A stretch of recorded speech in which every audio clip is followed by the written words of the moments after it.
জননীং শারদাং দেবীং রামকৃষ্ণং জগদ্গুরুং পাদপদ্মে তয়ো শ্রিত্বা প্রণমামি মুহুর্মুহু। ঠাকুর মা স্বামীজির চরণে আভূমিলুণ্ঠিত প্রণাম জানিয়ে আজ আমি স্বামী শারদেশানন্দ মহারাজজির লেখা থেকে কিছুটা অংশ তুলে ধরার চেষ্টা করলাম। তিনি লিখেছেন, জয়রামবাটিতে মায়ের বাড়ির খাওয়া সাধারণ মধ্যবিত্ত পরিবারের মতো।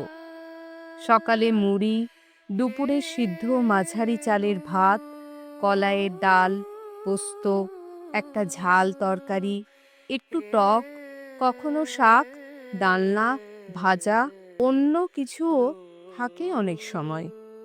মাছ একটু প্রায়ই থাকে। যতদিন শরীর সুস্থ সবল ছিল, মা নিজেই রান্না করে পরিবেশন করতেন, পরে আর পারতেন না।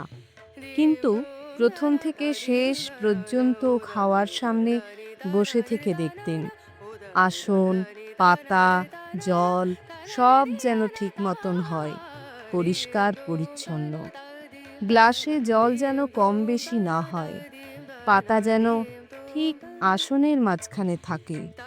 আসনগুলিও ঘনও হবে না, দূরেও থাকবে না, সমান ফাঁক ফাঁক। পরিবেশন হচ্ছে।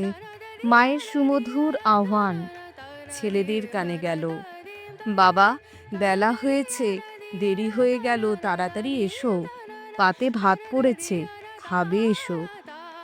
ছেলেদের একটু দেরি হচ্ছে, হাতের কাজ শেষ না করে আসতে পারছে না। মা পাতা আগলে বসে আঁচল দিয়ে মাছি তাড়াচ্ছেন।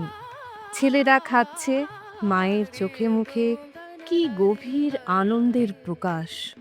সুমধুর স্বরে ছেলেদের জিজ্ঞাসা করছেন, কেমন হয়েছে? কারো পাতে ভাত নেই, কারো বা ডাল কম, কার কিসে রুচি, দেখে শুনে বলে কয়ে পেট ভরে খাওয়াচ্ছেন। জয় মা। আজ আমি পনির ভাপা বানিয়ে ঠাকুর মা স্বামীজিকে নিবেদন করলাম। আপনাদের মূল্যবান মতামতের অপেক্ষায় রইলাম। সবাই ভালো থাকবেন, সুস্থ থাকবেন।